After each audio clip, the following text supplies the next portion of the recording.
Sahabat Shalom, Bapak Yahweh pasti memberkati saudara-saudara sekalian. Haleluya.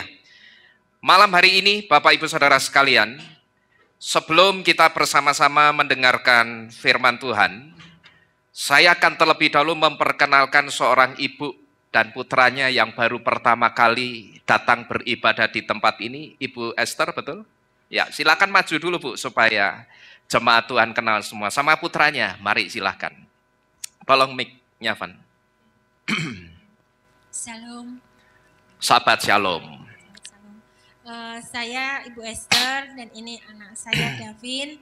Kami dari KPI Sukadawi Jogja. Kebetulan saya di Semarang. Sebetulnya saya nggak boleh hadir saat ini sama suami saya. Tapi saya tadi diingatkan, kuduskanlah hari Sabat. Jadi saya memaksa, pokoknya saya harus datang. Entah itu hujan apa enggak, pokoknya saya harus datang dan mengikuti Torah. Haleluya. Terima kasih. Ya, kita berikan tepuk tangan untuk Bapak Yahweh, Bapak Ibu Saudara sekalian. Ya, silakan. Ya, silakan duduk Bu Esther. Bu Esther ini kalau tidak salah apa saudaranya Pak Robi? Oh, walah. Makanya kok pernah lihat. Pernah kesini berarti ya dulu ya. Ya, selamat datang di Keilat Mawar Syaron ya Bu. Selamat beribadah bersama siapa? Gavin ya. Oke. Baik, Bapak Ibu Saudara sekalian. Malam hari ini saya akan menyampaikan bagian kedua dari firman Tuhan yang kita dengar pada hari Rison kemarin, yang berbicara tentang Eden. Hari Rison kemarin, saudara, kita sudah bersama-sama diberitahu bahwa antara Eden dan taman yang diciptakan Bapak Yahweh di sebelah timurnya Eden itu tidak sama. Eden dan taman yang diciptakan Bapak Yahweh di sebelah timurnya Eden itu dua tempat yang tidak sama alias berbeda. Eden itu satu tempat yang nantinya suatu hari kelak tempat itu akan memberikan kesejukan dan sukacita yang kekal untuk jiwa roh kita. Sedangkan taman yang diciptakan Bapak Yahweh di sebelah timurnya Eden, itu hanya satu tempat yang sifatnya untuk kesenangan dagingnya manusia. Dan tentu saja saudara, kesenangan itu bukan kesenangan yang kekal. Tapi sukacita atau kesenangan yang sifatnya itu hanya sementara saja. Kenapa saya katakan hanya sementara saja? Ingat, ketika suatu hari kelak Yesua datang menjemput kita, kita itu tidak diangkat dengan tubuh fana kita, tetapi kita akan diangkat dengan wujud tubuh apa? Tubuh kemuliaan. Tubuh fana kita itu nanti tidak dibawa, saudara. Ya, karena kalau kita diangkatnya pakai tubuh fana, sampai di atmosfer, tubuh kita itu akan gosong, terbakar atmosfer. Itu kalau pakai tubuh fana. Maka taman yang diciptakan Bapak Yahweh di sebelah timurnya Eden, itu disebut sebagai satu tempat yang diciptakan sebetulnya hanya untuk kesenangan dagingnya manusia atau untuk tubuh fananya manusia.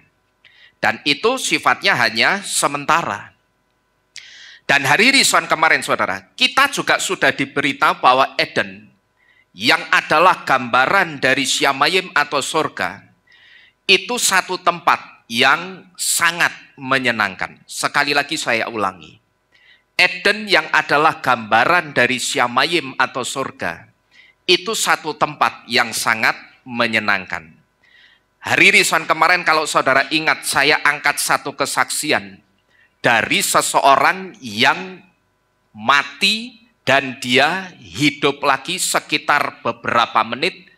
Dan ketika dia hidup lagi, dia menceritakan waktu itu dia begitu bangun dari matinya, dia duduk di petinya, dia panggil anaknya, dia suruh anaknya untuk mijetin kakinya. Terus anaknya ini tanya, "Ibu, kan baru bangkit dari kematian. Tapi kenapa ibu minta dipijetin kakinya. Bukankah orang yang mati itu, maksud anaknya orang yang sudah mati itu kan istirahat, dia tidak capek. Tapi kenapa ibu minta dipijetin kakinya? Lah di situ ibunya itu cerita, karena aku itu baru saja diajak jalan-jalan ke satu tempat seperti sebuah taman yang sangat luas dan tempat itu sangat indah.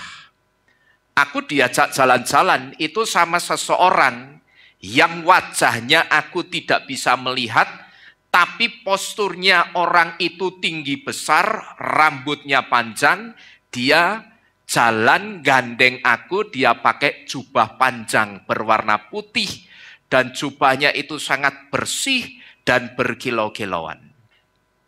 Nah, dari kesaksian real ini saudara, kita bisa mengambil satu kesimpulan, bahwa Eden yang adalah gambaran dari Syamayim atau surga, itu satu tempat yang sangat menyenangkan.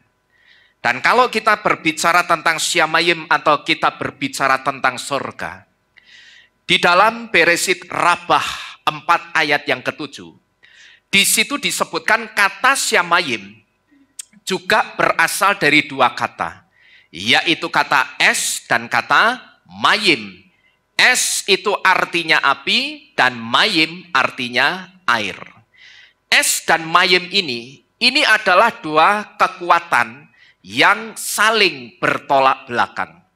Tetapi sekalipun es dan mayim itu dua kekuatan yang saling bertolak belakang, di Syamayim dua kekuatan ini ada dalam keseimbangan yang sempurna.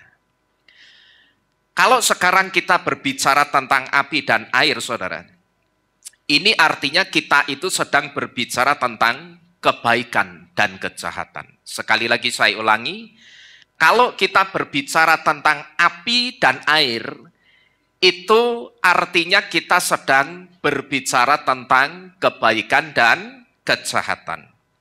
Dan perlu saudara ketahui bahwa konsep kebaikan dan kejahatan dari sudut pandang Ibrani itu tidak sama dengan sudut pandang Yunani yang sekarang ini sudah banyak membentuk pola pikir gereja zaman sekarang ini.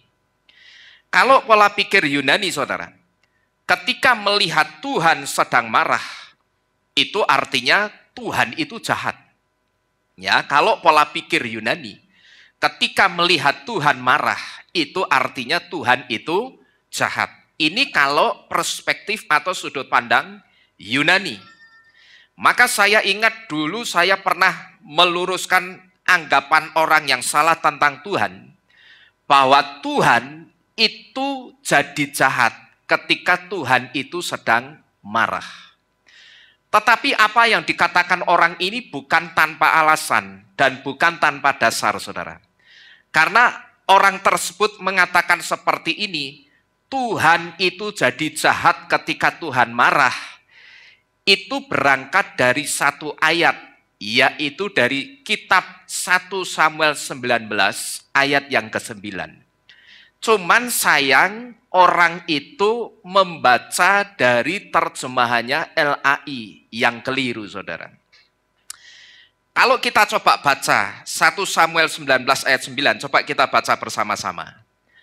1 Samuel 19 ayat 9, saudara tap ayat 9-nya sampai jadi biru, terus saudara tap garis 3 di atas sebelahnya tanda plus, saudara baca yang terjemahan TB 1 Samuel 19 ayat 9. Saudara ketemu semua? 1 Samuel pasal ke-19 ayat 9. Saudara tap dulu ayat 9-nya sampai jadi biru seperti ini. Ya, sampai biru begini.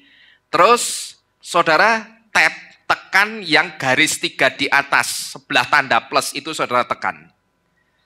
Nah, di situ akan muncul ada ILT3 dan TB. Nah, yang TB saya bacakan begini. Tetapi roh jahat yang daripada Tuhan hingga pada Syaul ketika ia duduk di rumahnya dengan tombaknya di tangannya dan Daud sedang main kecapi. Jadi orang yang menganggap bahwa Tuhan itu jahat ketika Tuhan itu sedang marah, itu bukan tanpa dasar, saudara. Tetapi orang itu berangkat dari ayat ini. Cuman sayang, yang dibaca itu ayat yang terjemahannya keliru. Yang betul itu bukan roh Tuhan yang jahat hingga pada Saul. Coba saya baca lagi ya. Yang betul itu bukan roh jahat yang daripada Tuhan hingga pada Saul. Yang betul bukan seperti itu. Tapi yang betul itu terjemahan ILT 3. Yang dikatakan tetapi roh Yahweh menjadi sedih kepada Syaul gitu loh. Kenapa kok rohnya Bapak Yahweh itu jadi sedih sama Saul itu kenapa?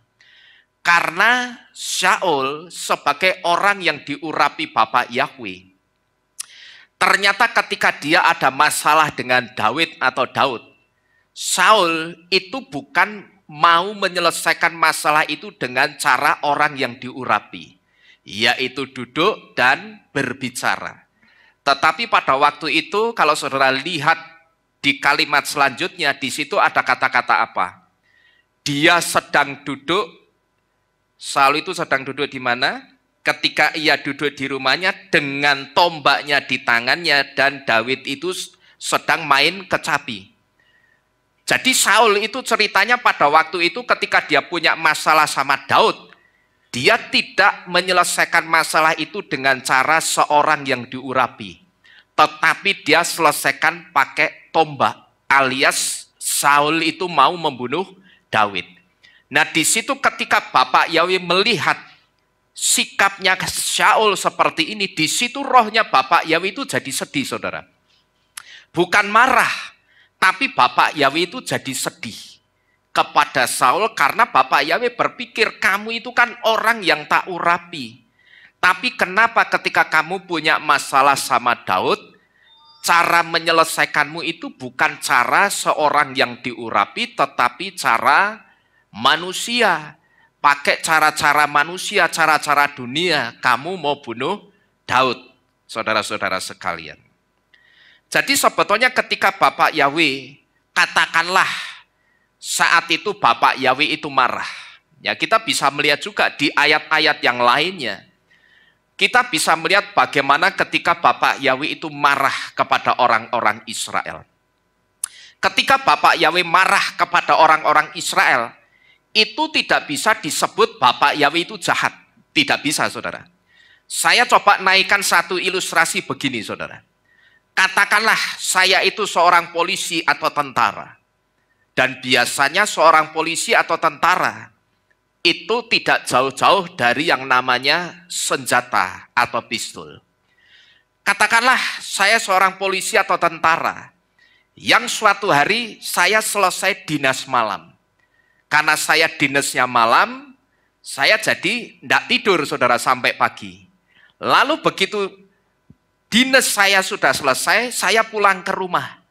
Nah karena saking ngantuknya saya habis dinas semalaman, begitu masuk rumah, saya tidak sempat masuk ke kamar, tapi saya langsung geletak tiduran di ruang tamu.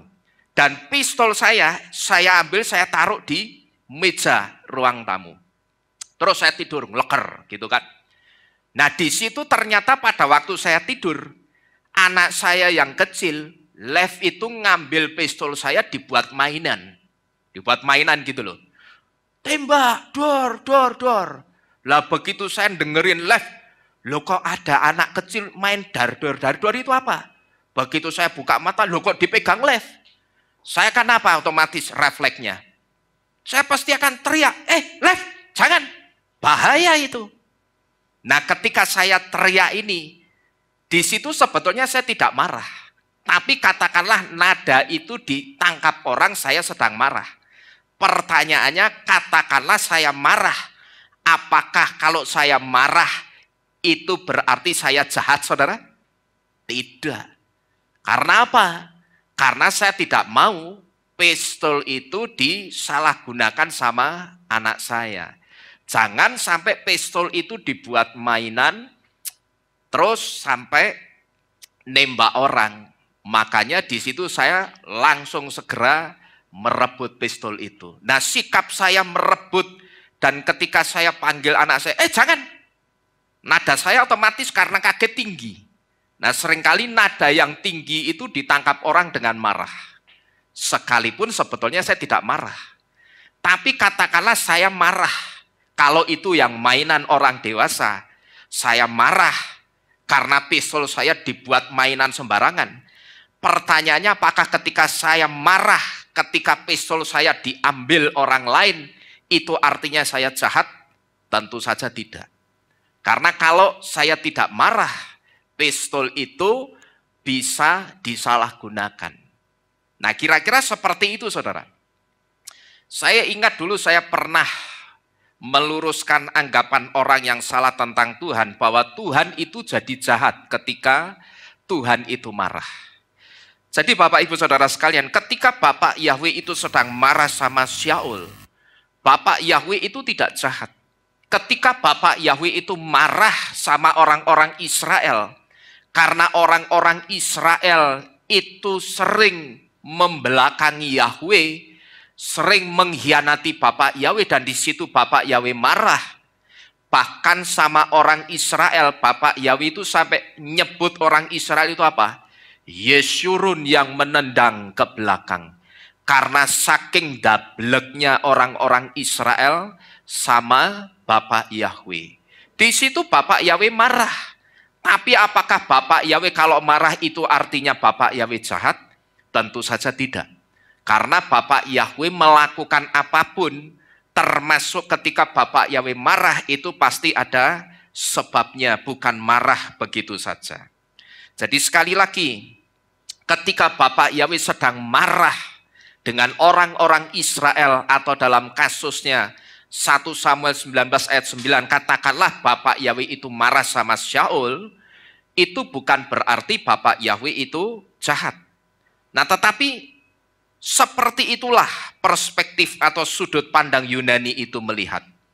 Ketika Tuhan marah, disitulah Tuhan itu jadi jahat. Itu kalau perspektif atau sudut pandang Yunani. Nah, tetapi lain halnya saudara dengan perspektif atau sudut pandang Ibrani.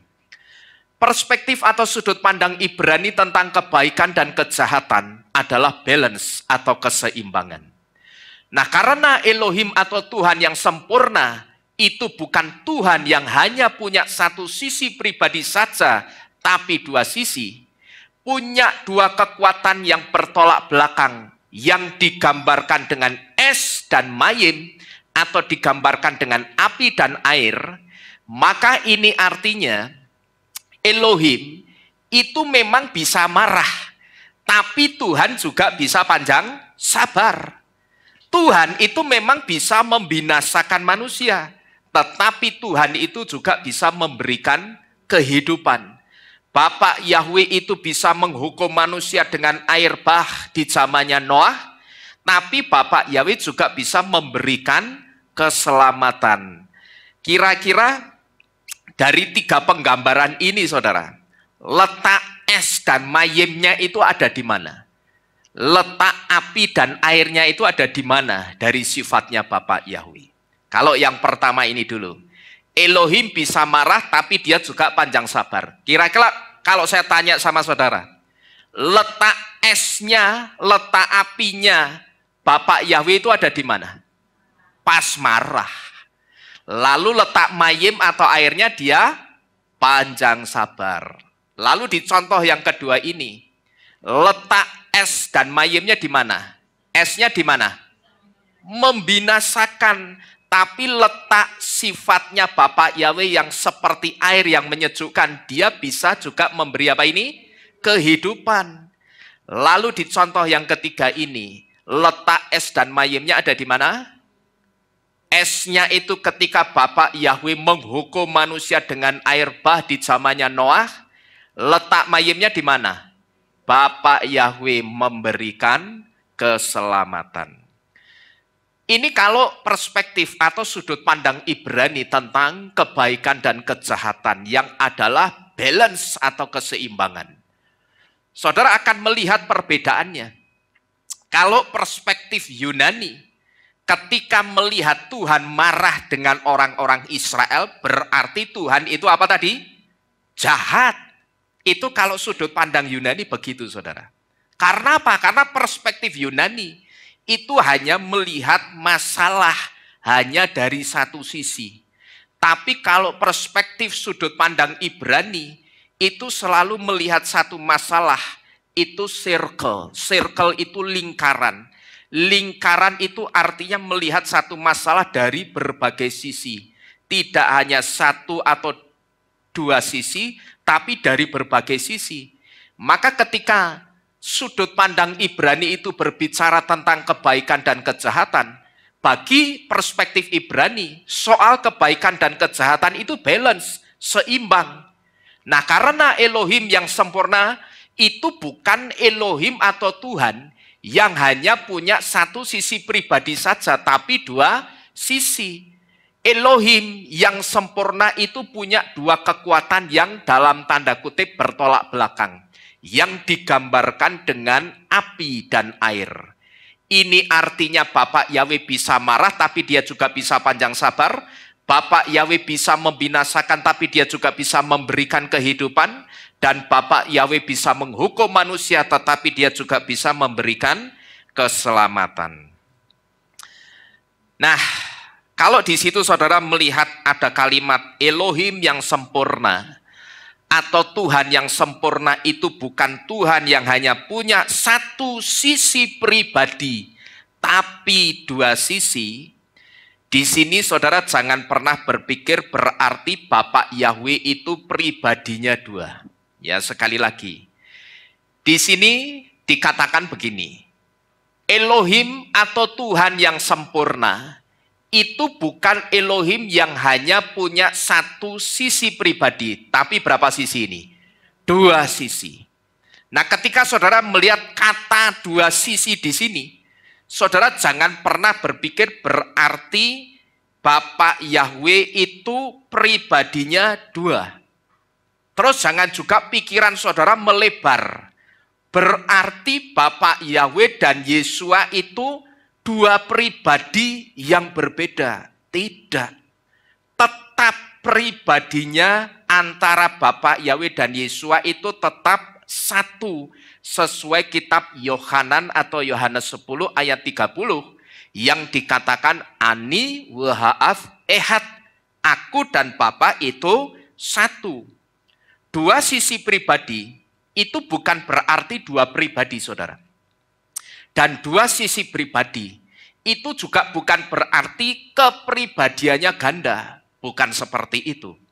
Tapi dua sisi pribadi itu sedang berbicara tentang sifatnya Bapak Yahweh. Yang disebut di sini dengan Tuhan itu bisa marah, tapi Tuhan juga punya sifat panjang sabar. Tuhan itu juga punya sifat bisa membinasakan, tetapi Tuhan itu juga memberikan kehidupan. Jadi yang dimaksud dengan dua sisi pribadi, sekali lagi itu bukan berarti pribadinya Bapak Yahweh itu ada dua, bukan. Bukan berarti juga Yahweh dan Yesua itu dua pribadi yang tidak sama, bukan seperti itu. Yahweh, Yesua itu ehad. Maka kalau kita tadi sebelum memulai ibadah kita melantunkan Shema Yisrael, di situ dikatakan Shema Yisrael, Yahweh Elohenu, Yahweh ehad. Yahweh itu satu, saudara-saudara sekalian. Jadi yang dimaksud dua sisi pribadi itu sedang berbicara tentang sifatnya Bapak Yahweh. Jadi dengan kata lain saudara, Tuhan yang sempurna itu bukan Tuhan yang hanya terdiri dari kebaikan semata. Karena sempurna itu bukan berarti baik 100%. Tapi sempurna itu adil, balance atau seimbang. Itulah yang disebut dengan sempurna itu seperti itu. Sempurna itu tidak hanya baik 100%, tidak. Tetapi harus balance, harus seimbang. Hidup saudara itu cuman isinya baik, tok-tok, saudara tidak marah. Melihat orang yang salah, saudara tidak marah, saudara tidak tegur, itu juga salah. Di mata orang yang tidak saudara tegur, yang orangnya salah, saudara kan kelihatan sempurna. Wah, itu orang yang sangat sempurna. Kalau saudara seorang orang tua, saudara melihat anak saudara salah, tidak saudara tegur, mungkin di mata anak saudara, saudara akan kelihatan sempurna. Bagi anak saudara yang tidak saudara tegur, tidak saudara ingatkan ketika dia salah. Tapi sebetulnya di mata Bapak Yahweh, saudara itu sudah cacat, gitu loh. Ada sifat saudara yang cacat. Karena yang disebut sempurna itu bukan hanya terdiri dari kebaikan semata. Saudara melihat ada orang yang salah, tidak saudara tegur. Dan orang itu tahu, kalau saudara mengetahui dia salah, di mata orang itu, mungkin saudara akan dilihat saudara itu baik. Baik, karena yang namanya kebaikan itu membuat nyaman orang lain. Sedangkan ketika saudara melihat orang itu salah, tidak saudara tegur, orang itu nyaman. Tapi apakah orang itu nantinya akan selamat, saudara? Tidak. Gitu loh. Jadi memang mesti balance. Sama seperti Bapak Yahweh yang menciptakan kita. Bapak Yahweh itu juga baik, tetapi ketika dia melihat manusia yang dia ciptakan itu berbuat keluar dari jalurnya Bapak Yahweh, ya dia akan marah, dia akan tegur. Dan itulah sisi yang dalam tanda petik bertolak belakang. Tetapi sebetulnya itulah sebuah kesempurnaan. Karena sempurna, sekali lagi, sempurna itu adil, balance atau seimbang. Dan apa yang saya sampaikan ini, saudara, ini sekaligus menjawab pertanyaan orang yang ditanyakan begini. Dari mana asalnya kejahatan? Kejahatan adalah hasil dari tidak adanya keseimbangan. Kejahatan itu hasil dari tidak hadirnya kebaikan. Kejahatan itu juga hasil dari tidak hadirnya Tuhan, atau Tuhan tidak dihadirkan di dalam kehidupan manusia. Itulah asalnya kejahatan. Jadi bukan semata-mata seperti kata Bang Napi, kejahatan ada karena ada kesempatan. Ya memang. Tetapi kalau kita mau menelisik lebih dalam lagi, sebetulnya kejahatan ada itu karena tidak hadirnya kebaikan. Atau tidak hadirnya Tuhan. Tidak dihadirkannya Tuhan di dalam kehidupannya manusia. Sebetulnya Tuhan itu ada. Cuman Tuhan itu tidak dihadirkan di dalam kehidupannya manusia, maka muncullah yang namanya kejahatan. Jadi bukan berarti, sekali lagi, saya mesti garis bawahi ini, saudara. Kalau Bapak Yahweh marah, itu bukan berarti Bapak Yahweh jahat. Nah, hari Risuan kemarin, saudara, kita juga sudah diberitahu bahwa tujuan akhir dari seluruh perjalanan kehidupan seseorang sampai dia mati nanti, tujuan akhirnya itu bukanlah kembali ke taman itu, atau bukan kembali ke taman yang diciptakan Bapak Yahweh di sebelah mananya Eden. Di sebelah timurnya Eden. Jangan hanya puas di taman yang hanya memberi kesenangan untuk daging. Tapi lampauilah taman itu dan masuklah ke sumber airnya. Sumber kehidupannya, yaitu di mana ini? Di Eden. Di sini ini sudah enak, sudah indah. Tapi ternyata di atas sini ini ada yang lebih indah dari taman yang diciptakan Bapak Yahweh di sebelah timurnya Eden. Kalau kita membaca kitab Beresit atau kitab Kejadian 2 ayat yang ke-10. Di situ kitab Beresit 2 ayat 10 memberitahu kita bahwa dari Eden sungai itu mengalir dan airnya mengairi taman itu. Saudara perhatikan baik-baik, dari Eden keluarlah sebuah sungai. Dan sungai itu mengalir dan airnya mengairi taman itu. Dan dari apa yang kita pelajari tentang Eden ini, saudara, kita bisa mengambil satu kesimpulan di sini, bahwa Eden adalah Syamayim yang kelihatan. Ini sama seperti halnya Yesua itu Yahweh yang kelihatan. Kenapa saya katakan Yesua itu Yahweh yang kelihatan? Karena ketika Bapa Yahweh turun ke dunia ini, dia tidak mungkin turun dalam wujud roh 100%. Kalau dia turun dalam wujud roh 100%, manusia yang dia jumpai pasti akan mati semua. Karena apa? Karena beda kadar kemuliaan. Bapa Yahweh itu kadar kemuliaannya 100% kudus dan mulia, sedangkan manusia tidak ada yang 100% kudus dan mulia. Begitu manusia itu punya pikiran jahat sedikit saja dengan orang lain, kadar kemuliaannya saat itu sudah otomatis berkurang. Nah, kalau pas Bapak Yahweh turun menjumpai manusia masih dalam wujud roh, dalam kadar kemuliaannya 100%, ketemu manusia yang kadar kemuliaannya tidak sama, manusianya mati, saudara.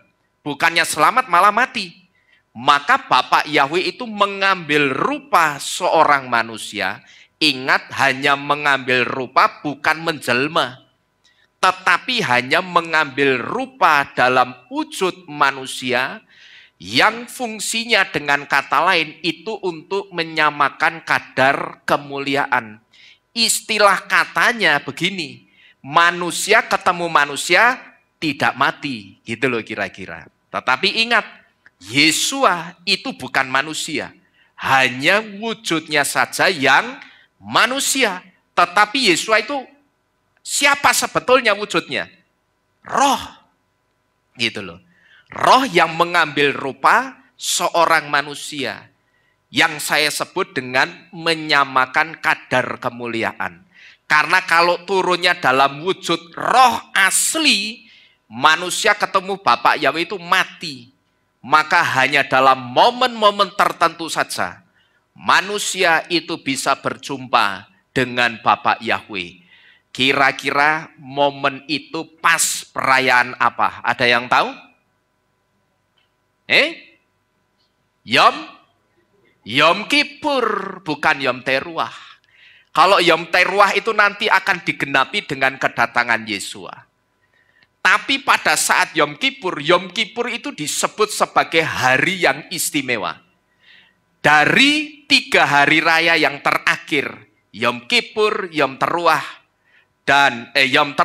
Yom Kippur, dan Sukot. Yom Kippur itu hari raya yang paling istimewa. Kenapa dikatakan paling istimewa? Karena Yom Kippur itu dirayakan atau diperingati dengan cara yang sangat hikmat sekali. Betul-betul hikmat, lebih hikmat dari 6 hari raya lainnya. Yom Teruah itu juga hari raya yang kudus, karena nanti akan digenapi dengan kedatangan Yesua. Tetapi Yom Kippur itu lebih kudus, karena apa? Saat masuk ke perayaan Yom Kippur, orang itu harus betul-betul kudus. Secara khusus, seorang Kohen Gadol atau imam besar itu harus betul-betul dalam keadaan kudus. Karena apa? Nanti seorang Kohen Gadol itu akan berjumpa dengan Bapak Yahweh di ruang Maha Kudus juga. Tapi sebelum masuk, itu pun kakinya juga akan diikat dengan tali tambang yang besar. Dan dia juga akan dipakaikan baju kebesaran imam yang disebut dengan baju efod. Di ujung baju efod itu ada lonceng kecil-kecil yang punya fungsi. Barangkali nanti ketika ada di ruang Maha Kudus, imam itu kedapatan tidak kudus, yang akan terjadi apa kira-kira? Mati. Kalau mati, pertanyaannya siapa yang bisa mengeluarkan mayatnya? Tidak ada. Orang masukkan baru kukunya begini saja. Kalau tidak kudus, sudah mati juga. Ya toh? Yang mau ngangkat mayatnya baru masukin kukunya begini saja. Kalau orang yang mau ngangkat mayatnya Kohen Gadol tidak kudus, mati juga. Nah pertanyaannya cara mengeluarkannya bagaimana? Diseret keluar, talinya ditarik. Ini sebuah gambaran. Bapak Yahweh itu sangat kudus karena kadar kemuliaannya 100%. Kalau dia tidak mengambil rupa seorang manusia, ketemu manusia, pasti manusianya akan mati. Terkecuali juga kalau Bapak Yahweh punya kepentingan sama seperti halnya dengan siapa? Mose. Ketika Bapak Yahweh punya kepentingan dengan orang-orang Israel, dipanggillah perwakilannya. Siapa itu saudara? Mose. Disuruh naik ke gunung, berjumpa dengan Bapak Yahweh. Tapi di situ ada satu hal yang dilakukan Bapak Yahweh apa saudara? Mukanya Mose itu ditutupi, pakai telapak tangannya Bapak Yahweh. Jangan sampai Mose itu melihat wajah kemuliaannya Bapak Yahweh. Sudah pasti tidak bisa. Karena wajahnya Bapak Yahweh itu wujudnya cahaya kemuliaan. Yang ketika dilihat oleh Mose, yang notabene Mose itu seorang manusia, mesti mati. Makanya dia ditutup wajahnya. Jangan sampai Mose itu melihat wajahnya Yahweh, supaya Mose tidak mati, saudara-saudara sekalian. Mose paling banter itu hanya bisa melihat bagian punggung belakangnya Bapak Yahweh ketika Bapak Yahweh sudah selesai bicara sama Mose, dia pergi. Mose hanya bisa melihat bagian punggungnya. Tapi wajahnya tidak ada yang bisa melihat sampai hari ini. Karena apa? Kadar kemuliaannya itu 100% bercahaya. Saudara lihat saja emas. Emas palsu sama emas asli itu sudah beda. Nek palsu mesti kusem. Tapi kalau asli itu berkilauan. Tapi emas asli yang disebut 24 karat itu pun masih kalah dengan cahaya kemuliaannya Bapak Yahweh, saudara. Jadi Bapak Ibu Saudara sekalian, ini menunjukkan kalau Bapak Yahweh itu harus mengambil rupa seorang manusia dalam diri Yesua. Dan ini sekaligus saya sebut Yesua itu Yahweh yang kelihatan. Nah, Eden itu juga saya sebut sebagai Syamayim yang kelihatan. Jadi kira-kira keindahannya Syamayim seperti apa? Yang pertama kita bisa melihat melalui firman yang kita dengar pada malam hari ini. Yang kedua juga melalui kesaksian seorang ibu yang bangkit dari kematiannya. Saya ingat ibu itu namanya Ibu Lasiem, saudara. Dan kalau Eden itu simbol dari Syamayim, ini artinya Eden adalah tempat di mana Bapak Yahweh dan Yesua yang adalah Sang Mayim Hayim itu bertahta. Ya, jadi Eden yang adalah simbol dari Syamayim, karena tadi Eden saya sebut sebagai apa? Syamayim yang kelihatan. Itu artinya berarti Eden itu tempat di mana Bapak Yahweh dan Yesua Sang Mayim Hayim, air kehidupan itu bertahta.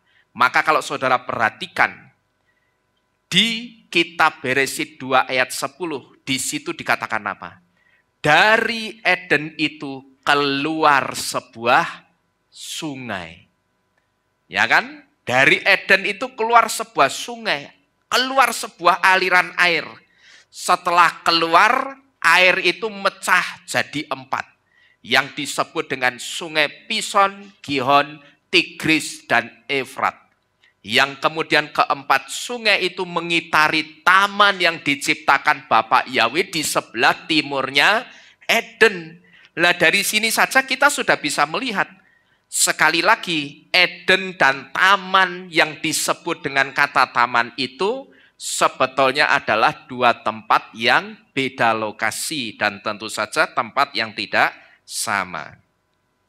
Jadi sekali lagi, kalau Eden itu simbol dari Syamayim, ini artinya Eden adalah tempat di mana Bapak Yahweh dan Yesua yang adalah Sang Mayim Hayim, air kehidupan itu bertahta.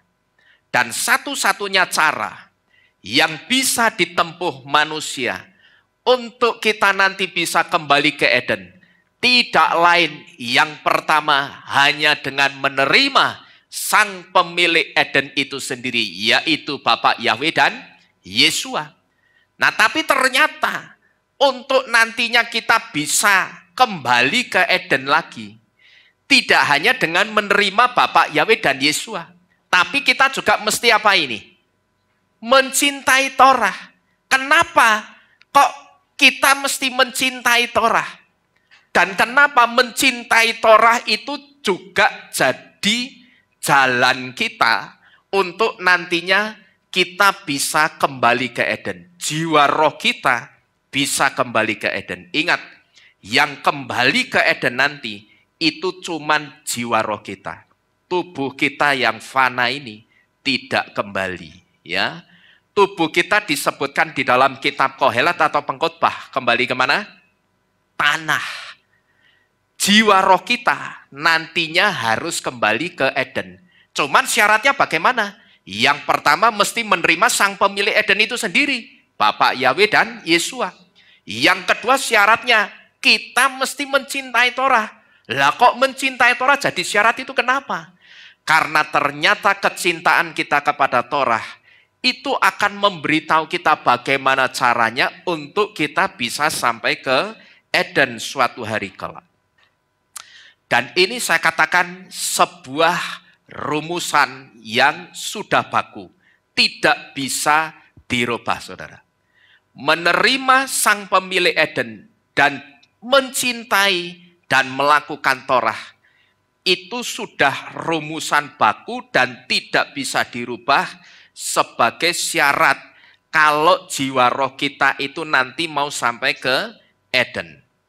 Kalau mau sampai ke Eden, yang pertama harus menerima siapa itu? Pemiliknya. Malah pemiliknya siapa? Bapa Yahweh dan Yesua. Pemiliknya Eden itu bukan Allah dan Yesus Kristus. Ngerti saudara? Jadi kalau saudara meterainya masih Allah dan Yesus Kristus, ya saudara tidak bisa nantinya sampai ke Eden. Tidak bisa, saudara-saudara sekalian. Kalau menerima Bapa Yahweh dan Yesua, ini sudah kita lakukan. Ya, kita sudah percaya Bapa Yahweh dan Yesua sebagai Tuhan dan Juru Selamat kita. Lalu dibuktikan dengan apa?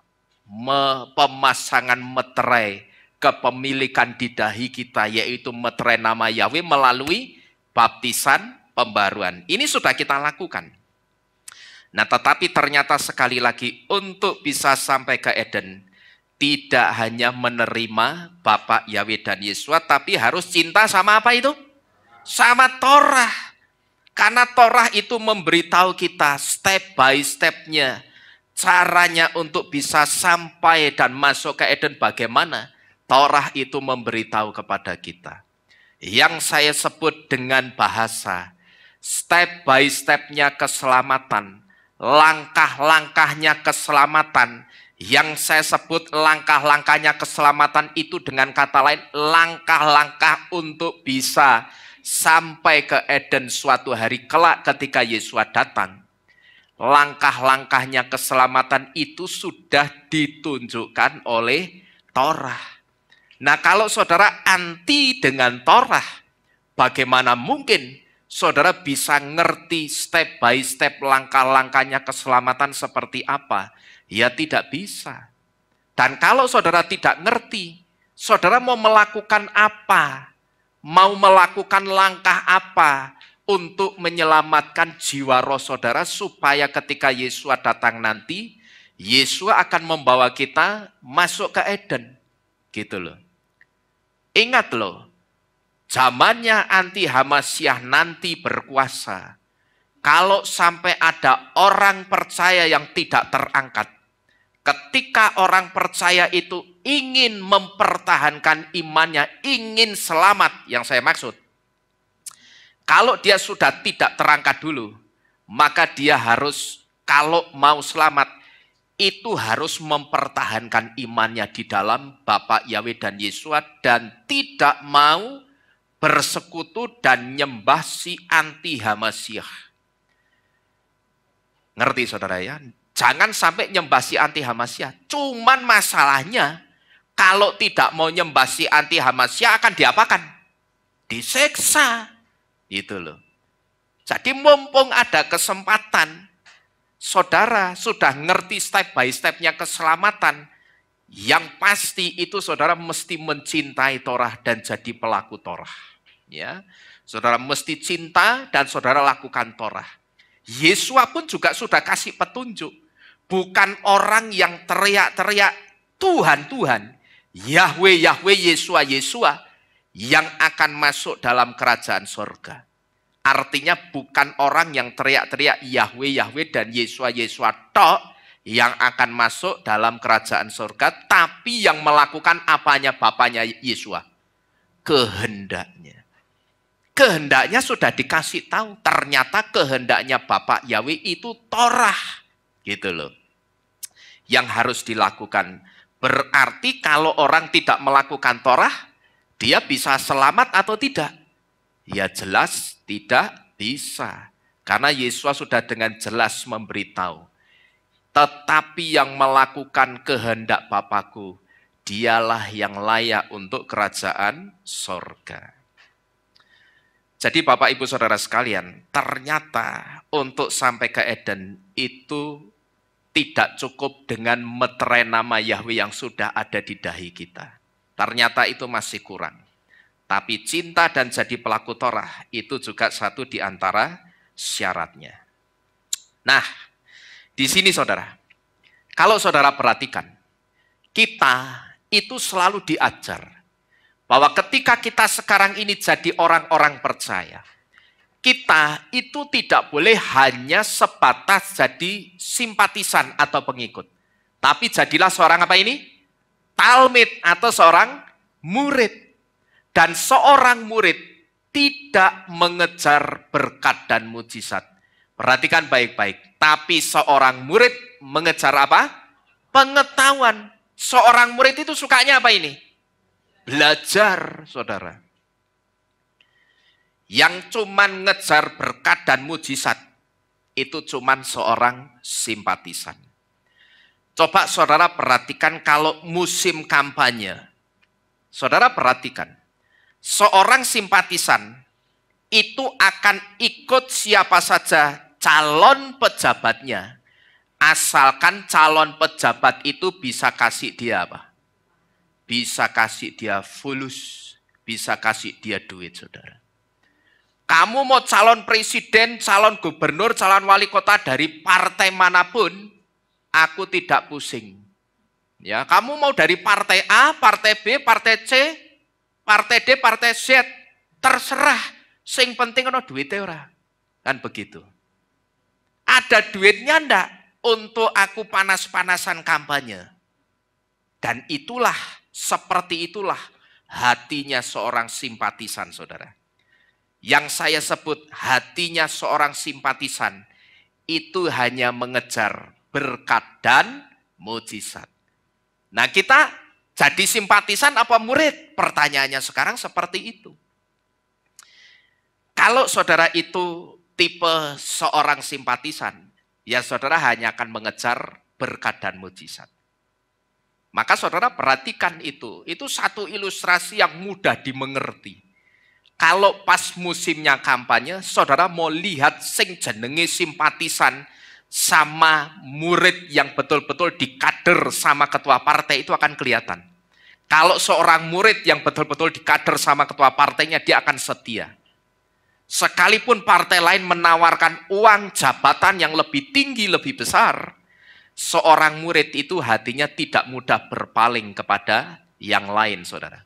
Tapi kalau seorang simpatisan, nanti lihat saja, hari ini partai A yang kampanye, besok partai B.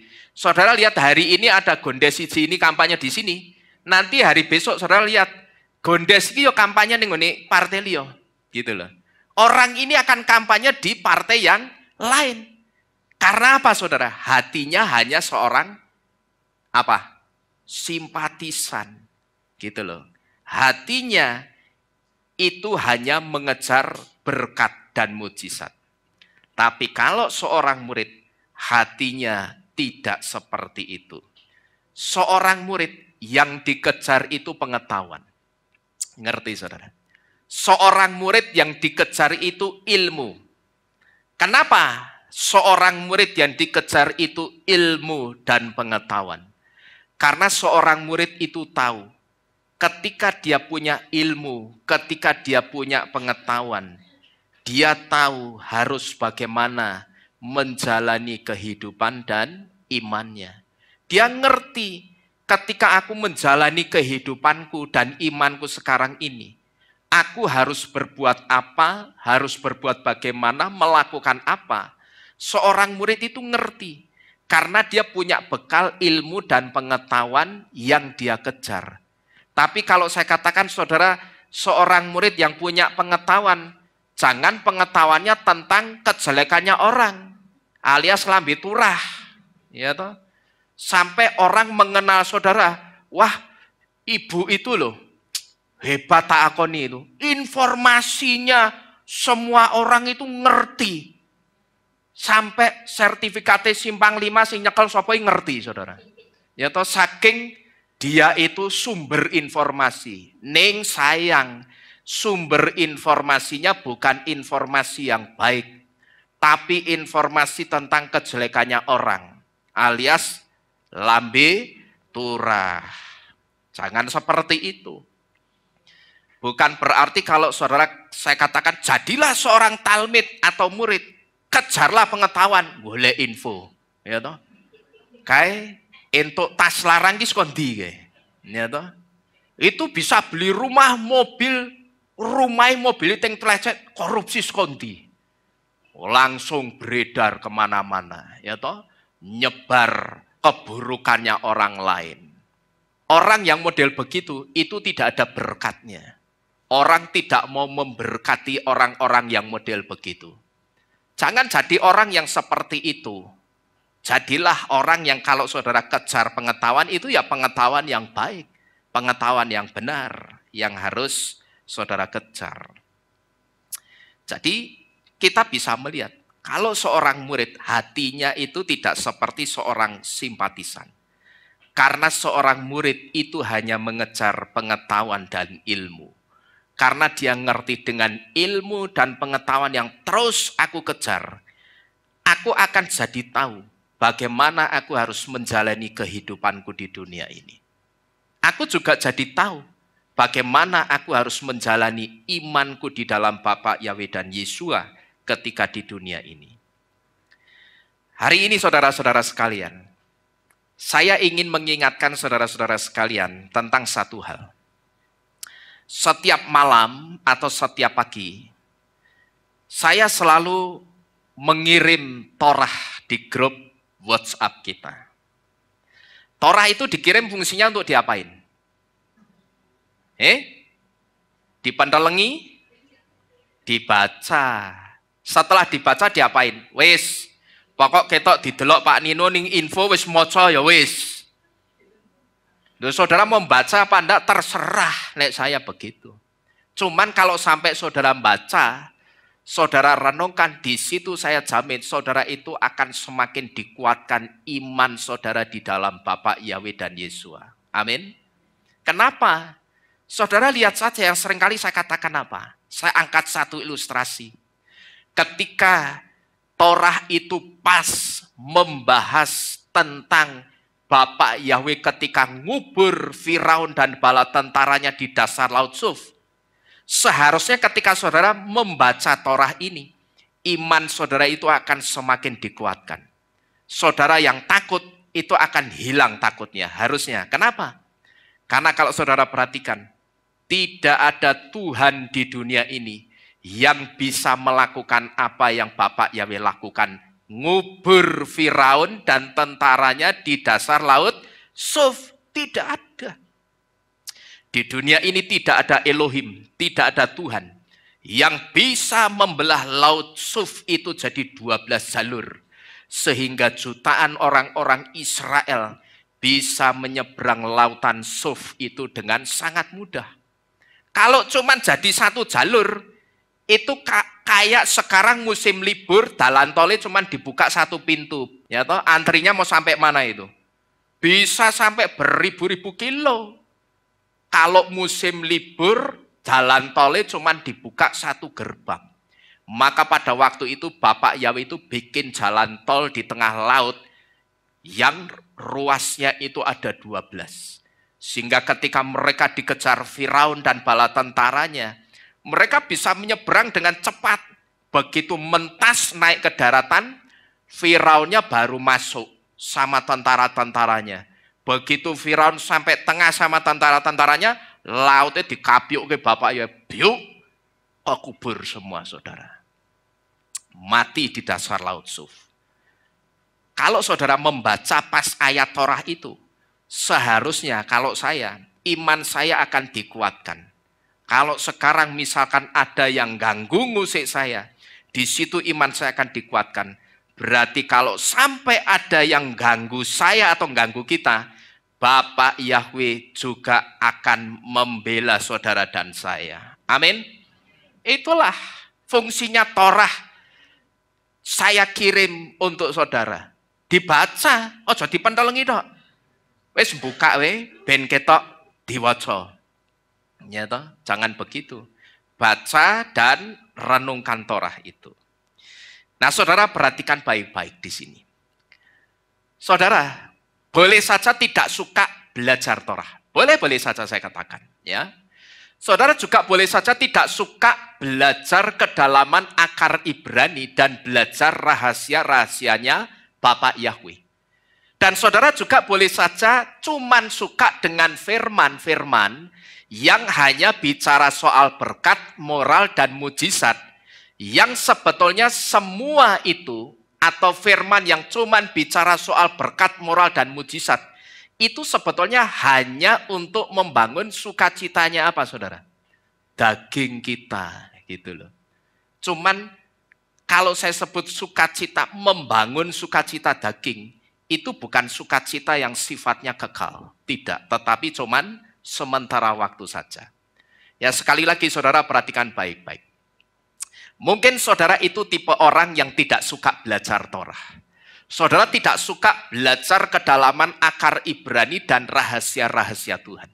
Memang saya katakan, belajar Torah, akar Ibrani dan rahasia-rahasia Torah dan rahasia-rahasianya Bapak Yahweh itu tidak mudah.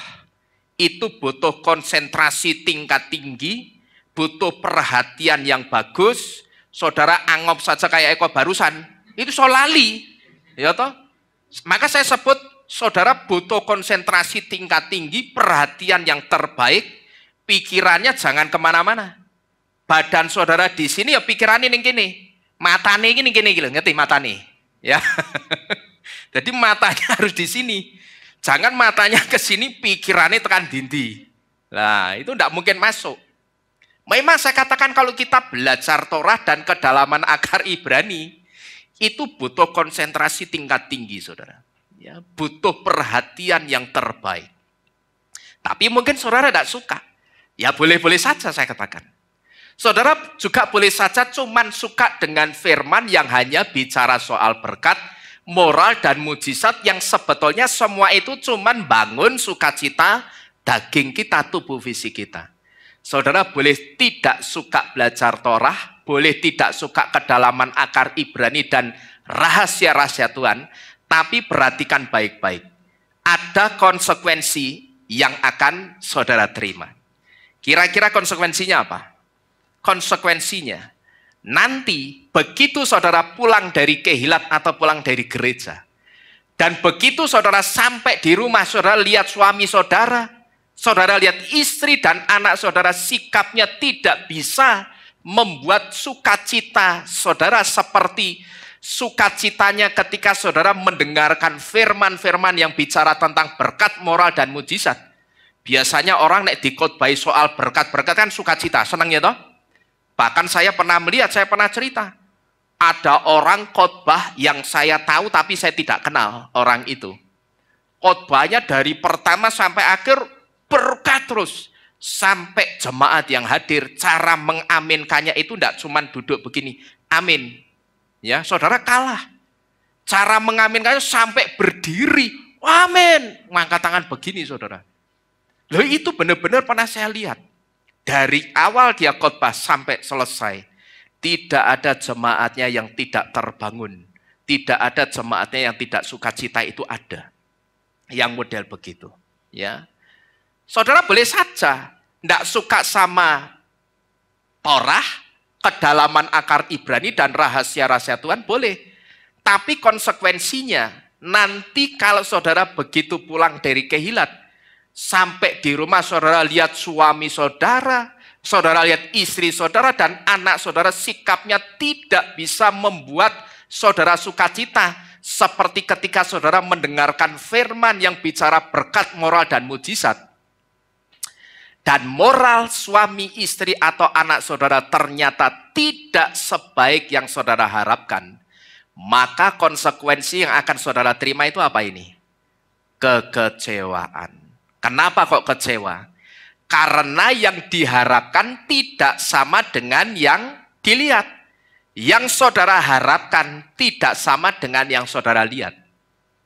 Termasuk kalau saudara itu cuman terbangun ketika mendengarkan khotbah yang lucu-lucu. Saudara jangan berharap nanti sampai rumah saudara akan terbangun terus imannya. Nek saudara balik Kehilat, bojomu lucu, ya aman. Tapi begitu saudara balik pulang dari Kehilat, wajah suami saudara, istri saudara, anak saudara, atau orang tua saudara semelah wajahnya, ya toh? Di situ jangan berharap saudara itu akan terus terbangun sukacitanya. Gitu loh ya. Jadi hati-hati. Karena yang saudara harapkan tidak sama dengan yang dilihat. Alias apa? Kalau bahasa kerennya sekarang apa?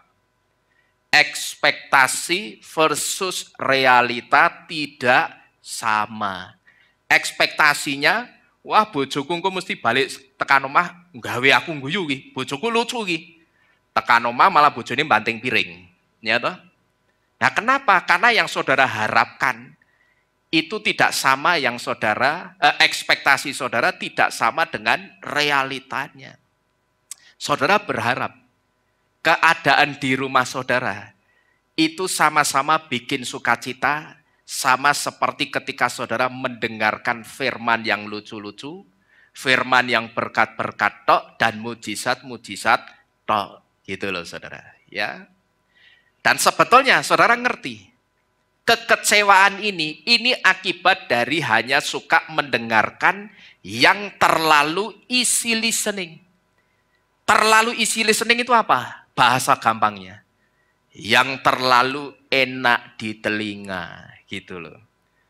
Kalau coba dikoreksi dosanya sama firman, perengat, perengut, kelemprat, kelemprut, ya toh? Tapi kalau pas mendengarkan firman yang berkat-berkat, wah sumringah, wajahnya sumringah. Tapi kalau pas dikoreksi dosanya sama firman, bukan sama saya ya, dikoreksi sama firman, kelemprat, kelemprut, perengat, perengut, wajahnya ditekak-tekuk. Ngerti saudara? Jadi kalau saudara sampai kecewa, itu sebetulnya karena saudara itu cuman suka mendengarkan firman yang terlalu easy listening. Tapi kalau firman itu sudah ngoreksi, negur, nempelak, wis sesuk meneh ora serasa teko ning Kehilat Mawar Syaron. Wah, pendetane khotbah medeni kae. Nek rak ngomongke akhir zaman, ngomongke dosa dikoreksi, ya toh? Jadi kalau ada di antara saudara yang ketika pulang dari Kehilat atau dari gereja, hati saudara itu rasanya masih kosong, perhatikan baik-baik.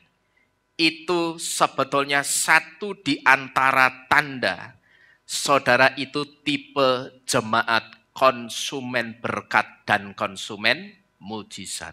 Ngerti saudara? Ya. Yang dimaksud jemaat konsumen berkat dan konsumen mujizat itu seperti apa?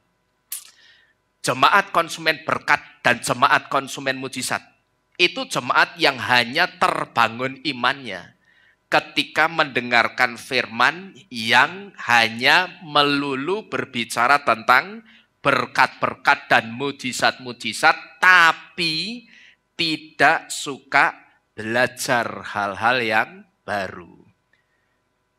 nanti begitu dikhotbahi tentang kedalaman bahasa Ibrani, wah bahasa Ibrani meneh mu mendasku iki. Ibrani meneh iki, wah huruf iki angel. Apa iki ruwet kaya ngene iki? Ya toh.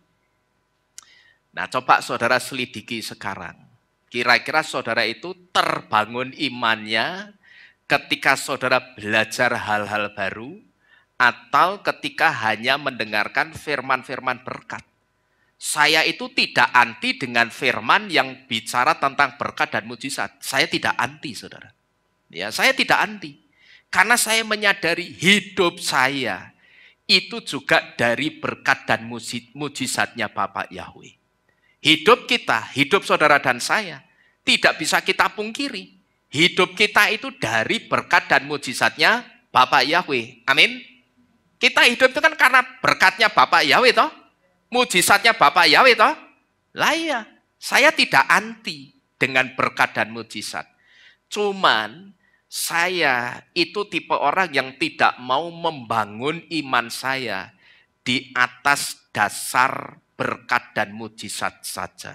Karena saya tahu, kalau saya hanya membangun iman saya di atas dasar berkat dan mujizat, saya bisa pastikan iman saya akan fragile.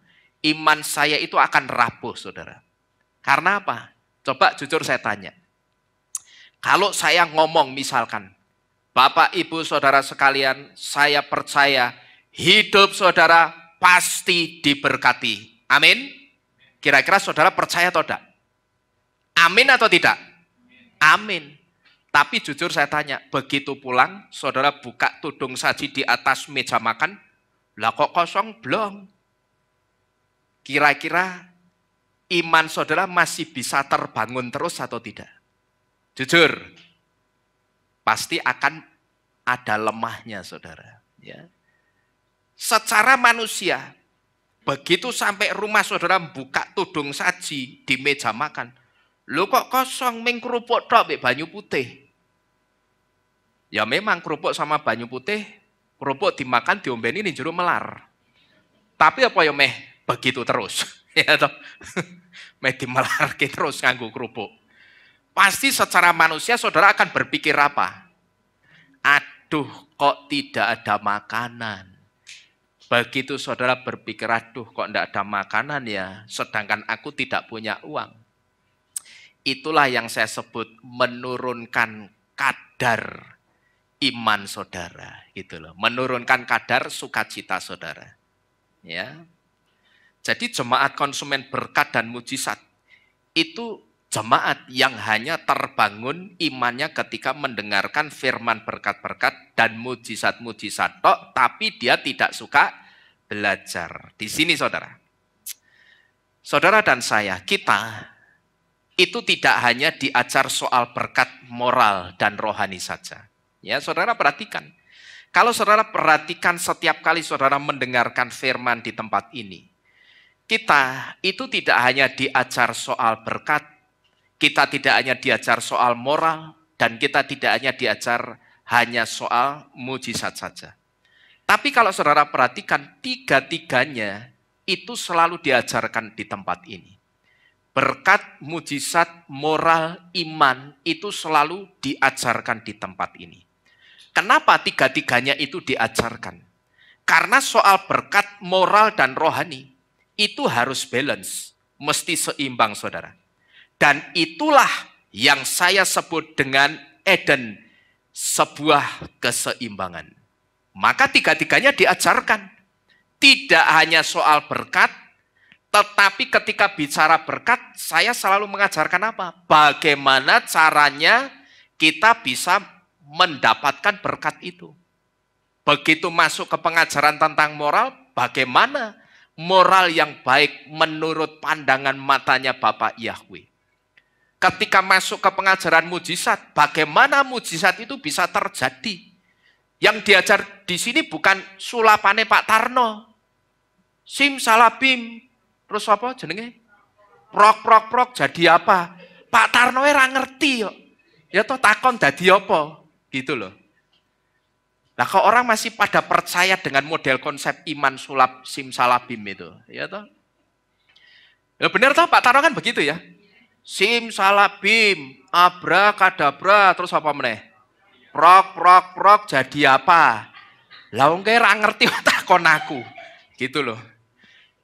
Kowe wae takon meneh aku tambah orang ngerti gitu loh.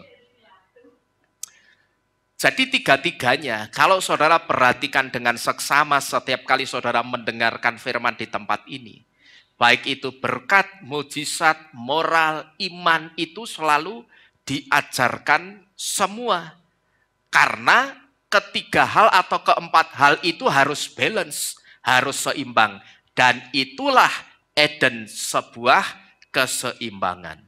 Kalau pengajarannya seimbang, ya rohani saudara akan tumbuh dengan baik, saudara. Tapi coba saudara buktikan. Dari pertama kali saudara masuk ke hilat ini, sampai saudara mati nanti, saudara cuma dengar saya khotbah berkat-berkat terus. Saudara boleh buktikan. Iman saudara itu tidak akan terbangun. Ya saudara cuma tak bikin seneng terus. Yang penting ben seneng, ibadai rajin, persembahane, perpuluhane teko terus. Gitu loh. Saya tidak bisa seperti itu, saudara. Kalau saya tahu salah, ya tak tegur.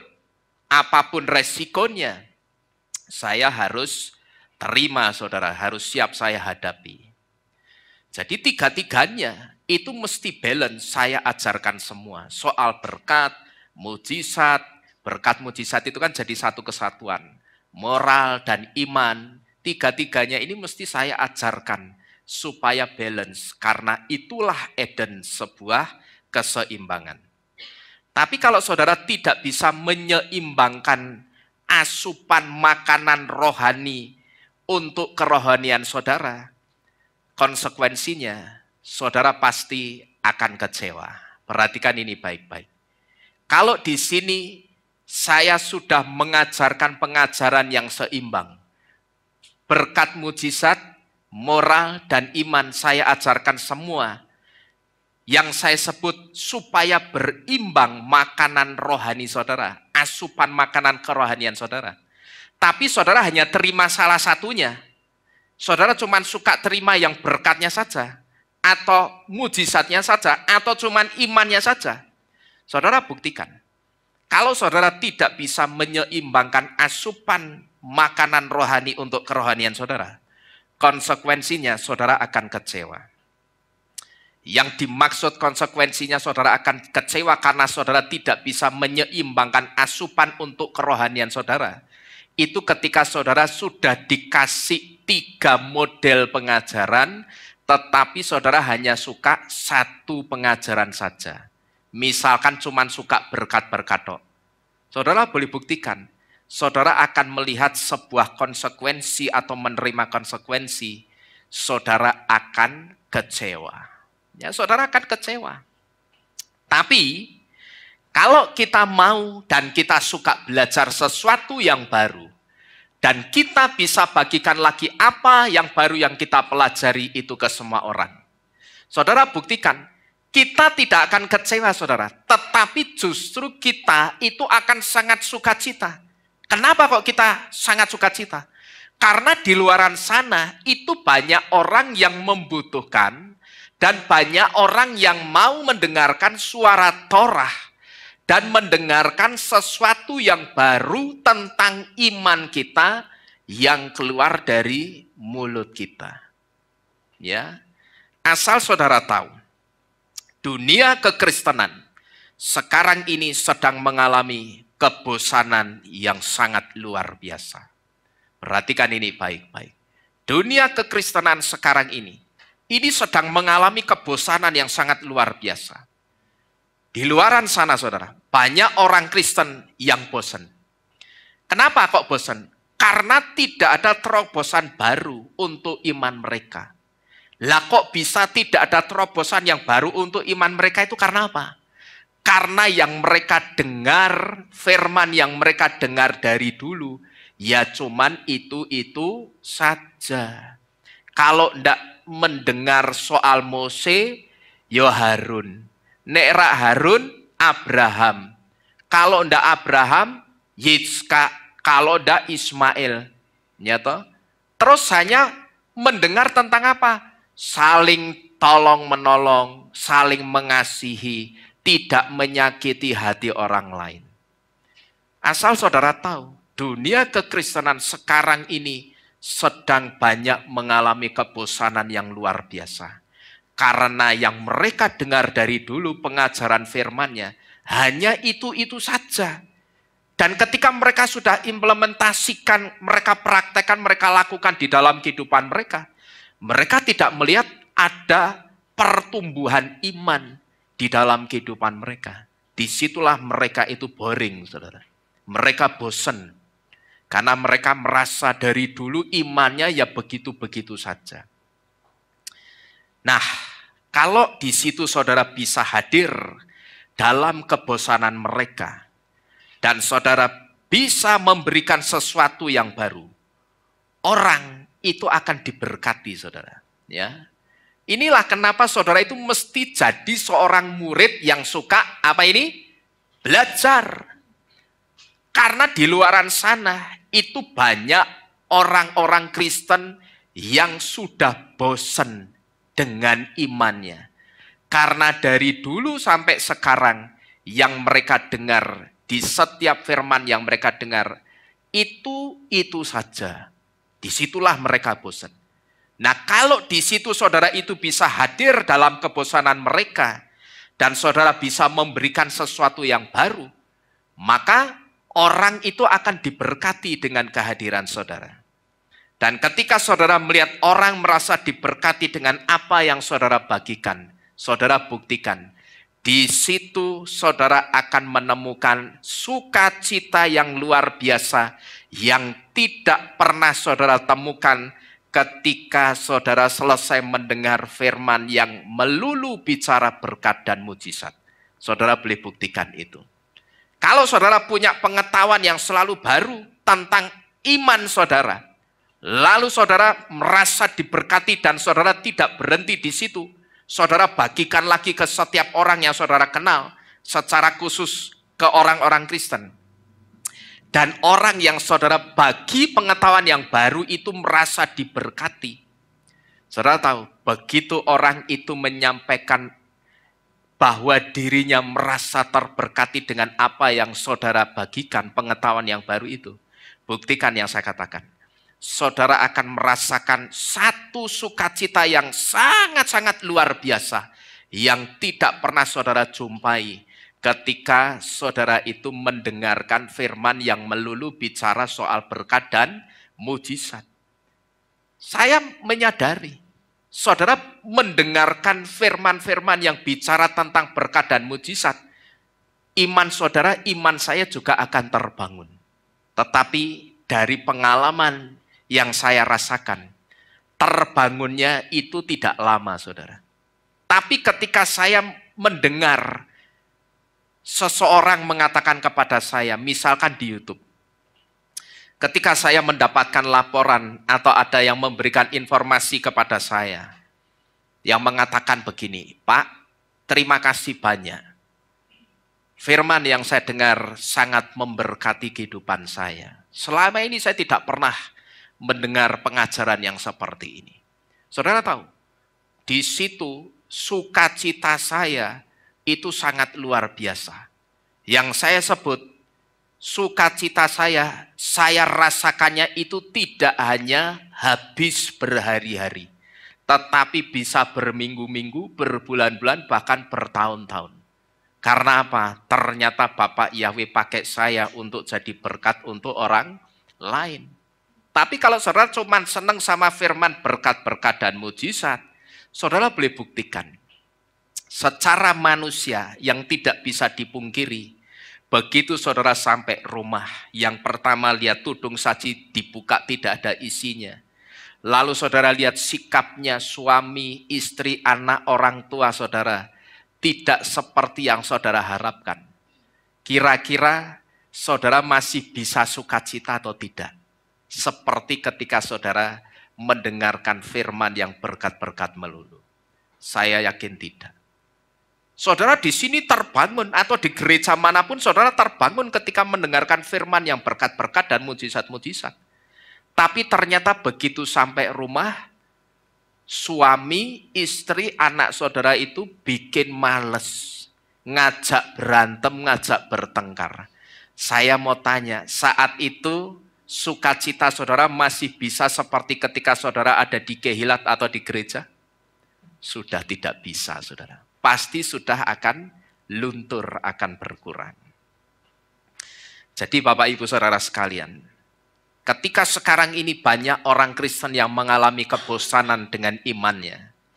Kalau saudara di situ bisa hadir dalam kebosanan mereka, dan saudara berikan sesuatu yang baru, saya sudah membuktikan apa yang saudara berikan sesuatu yang baru, dan orang diberkati, saudara itu akan merasakan sukacita yang begitu luar biasa.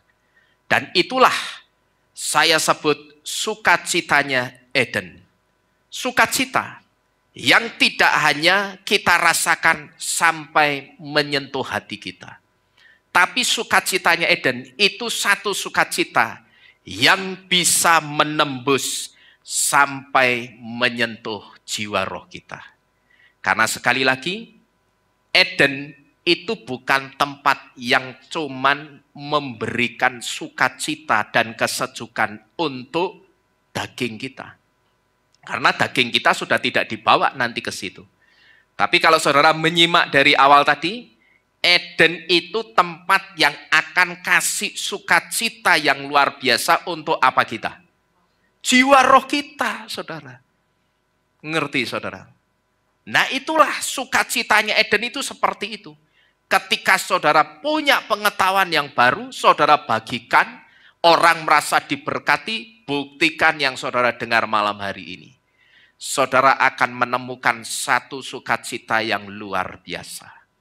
Buat saya, saudara, ini kalau saya bicara tentang keluarga saya. Kedua anak saya, 3 anak saya itu pelayanan, saya hatinya sudah sukacita luar biasa. Bahkan tidak hanya hati saya, hati jiwa roh saya itu sangat bersukacita. Gitu loh. Itu buat saya, sederhana kan? Anak saya pelayanan, istri pelayanan, saya pelayanan. Jadi pelayanan saya itu ada sing dukung semua gitu loh. Satu keluarga mendukung semua. Saya yakin Pak Hok dan Bu Rina itu juga merasakan yang sama seperti yang saya rasakan. Anak-anaknya pelayanan, orang bejijat gitu loh. Ya toh? Tapi coba saudara tanya sama orang tua yang anaknya bejijat. Pelayanan orang gelem, nek pelayanan orang gendah. Ya, coba saudara tanyakan hatinya, perasaannya orang tua itu seperti apa kira-kira. Maka buat saya saudara, saya sederhana saja sukacitanya itu. Ketika melihat anak-anak saya ini bisa melayani Tuhan, di situ saya punya satu rasa sukacita yang tidak hanya menyentuh hati saya, tapi sampai ke jiwa roh saya. Sukacita yang tidak hanya saya rasakan berhari-hari, berminggu-minggu, tapi sukacita yang saya rasakan itu kekal, saudara. Jadi Bapak Ibu Saudara sekalian, jadilah seorang talmid, ya, jadilah seorang murid. Karena dengan saudara punya konsep aku harus jadi seorang talmid atau murid, di situ saudara akan terpacu, tertrigger untuk belajar. Sehingga ketika saudara mau belajar, saudara akan punya pengetahuan yang luas. Ketika saudara punya pengetahuan yang luas, saudara bagikan ke orang, orang merasa diberkati, buktikan itulah sukacitanya Eden. Sukacita yang tidak hanya menyentuh hati kita, tetapi satu sukacita yang bisa sampai menyentuh jiwa roh kita. Karena sekali lagi, Eden itu tempatnya sukacita untuk apa tadi? Jiwa roh kita. Amin? Amin. Bapak Yahweh memberkati saudara-saudara sekalian. Kita tunduk di dalam doa. Kita akhiri firman pada malam hari ini.